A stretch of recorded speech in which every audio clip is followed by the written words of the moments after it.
আসসালামু আলাইকুম। ভূমি মালিকদের জন্য সুখবর রয়েছে। আপনারা সকলে অবগত আছেন যে ভূমি সেবাকে সহজ এবং অনলাইনের মাধ্যমে যাতে ভূমি নাগরিকগণ খুব সহজে সেবা পেতে পারে, তাই ভূমি মন্ত্রণালয়ের পক্ষ থেকে ভূমি সফটওয়্যার সেবা চালু করা হয়েছে। ভূমি সফটওয়্যার নতুন সংস্করণ এবং একটি ভূমি সফটওয়্যার চালু করা হয়েছে। তবে দীর্ঘদিন যাবৎ ভূমি নাগরিকগণ ভূমি সেবা সফটওয়্যারের জন্য বা সফটওয়্যারের ত্রুটি সমস্যার জন্য আপনারা ভূমি উন্নয়ন কর এবং নামজারি বা জমি খারিজ করতে পারতেছেন না। তবে ভূমি মন্ত্রণালয়ের পক্ষ থেকে জানানো হয়েছে খুব সহজেই নতুন ভূমি সেবা সফটওয়্যার সমস্যার সমাধান হবে। তবে আজকের এই ভিডিওতে ধারাবাহিকভাবে বিস্তারিত তথ্য জানিয়ে দেওয়া হবে।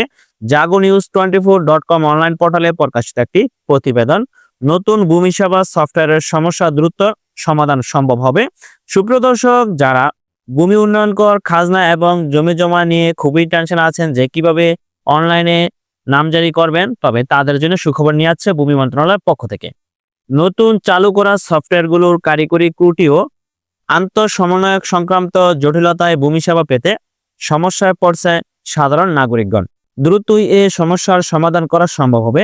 মঙ্গলবার 14 জানুয়ারি এক গণবিজ্ঞপ্তিতে একথা জানিয়েছে ভূমি মন্ত্রণালয়।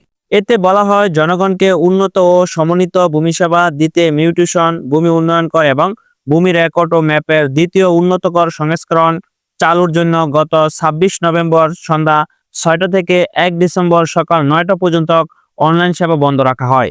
1 ডিসেম্বর 2024 খ্রিস্টাব্দ সকাল 9:30 থেকে সব ভূমি সেবা সম্মিলিতভাবে চালু করা হয়। সফটওয়্যারের প্রথম সংস্করণের ডেটা ও মিউটেশন, ভূমি উন্নয়ন কর এবং ভূমি রেকর্ড ও ম্যাপ সফটওয়্যারের দ্বিতীয় ও উন্নততর সংস্করণ যথাযথ প্রক্রিয়া অনুসরণ করে বাংলাদেশ কম্পিউটার কাউন্সিলের জাতীয় সার্ভার ও তথ্যাগারের নির্ধারিত নতুন স্থানে সম্মিলিতভাবে স্থানান্তর করে অটোমেটেড ভূমি সেবা সিস্টেম চালু করা হয়েছে।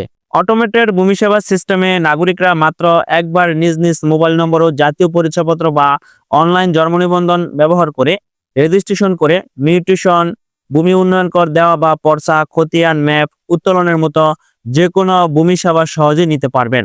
গণবিজ্ঞপ্তিতে বলা হয়, নতুন চালু করা সফটওয়্যারগুলোর কিছু কারিগরি ত্রুটি ও আন্তঃসমন্বয় সংক্রান্ত জটিলতা, ডেটা সেন্টারের সার্ভার ও মাঠ পর্যায়ের সেবা দেওয়ার জন্য ব্যবহৃত কম্পিউটারে সংযুক্ত করা ইন্টারনেটের স্লো গতির কারণে সাধারণ জনগণ সেবা নিতে প্রায় সমস্যার সম্মুখীন হচ্ছেন। ভূমি সেবার উদ্ভূত সমস্যা সমাধানে ভূমি ব্যবস্থাপনা অটোমেশন প্রকল্প ও ভূমি মন্ত্রণালয় নিরুসভাবে কাজ করে যাচ্ছেন। এছাড়া জনগণ যেন দ্রুত নিরবচ্ছিন্ন সেবা পেতে পারেন সে লক্ষ্যে দেশের উপজেলা, তারপর সার্কেল বা মেট্রো ভূমি অফিস ও ইউনিয়ন বা পৌর বা ভূমি অফিসের সেবা প্রদানকারী কর্মকর্তা কর্মচারীদের নতুন চালু সফটওয়্যারগুলোর বিষয়ে হাতে কলমে প্রশিক্ষণ দেওয়া হচ্ছে। চালু করা সফটওয়্যারগুলোর সব কারিগরি সমস্যা দ্রুতই সমাধান করা সম্ভব হবে এবং ভূমি মন্ত্রণালয়ের দায়িত্বপ্রাপ্ত প্রধান উপদেষ্টা আগামী মার্চে জনবান্ধব অটোমেটেড বা ডিজিটালাইজ ভূমি সেবার নতুন চালু করার সফটওয়্যার আনুষ্ঠানিকভাবে উদ্বোধন করবেন। ভূমি সেবা গ্রহীতাদের সাময়িক অসুবিধার জন্য আন্তরিকভাবে দুঃখ প্রকাশ করছে ভূমি মন্ত্রণালয়। সুপ্রিয় দর্শক, ভূমি সেবাকে সহজ করার লক্ষ্যে ভূমি মন্ত্রণালয়ের পক্ষ থেকে নতুন একটি ভূমি সফটওয়্যার এবং 4টি সফটওয়্যার আপডেট করার কাজ চলমান ছিল। তবে আপডেট সম্পূর্ণ হয়ে যাওয়ার পর নতুন সার্ভার অ্যাড হওয়ার ফলে অধিকাংশ ভূমি অফিস বা তফসিল অফিস এ ভূমি সফটওয়্যার আপডেটের ফলে কাজ করতে অসুবিধা দেখা দিচ্ছে বা সফটওয়্যারের কারিগরি ত্রুটি সমস্যার জন্য জটিলতা সৃষ্টি হচ্ছে, যার ফলে সাধারণ নাগরিকগণ ভূমি উন্নয়ন করে এবং ভূমি সেবা পেতে একটু ব্যাঘাত ঘটছে। তবে ভূমি মন্ত্রণালয়ের পক্ষ থেকে বলা হয়েছে যে অতি শীঘ্রই এই সমস্যার সমাধান করা হবে।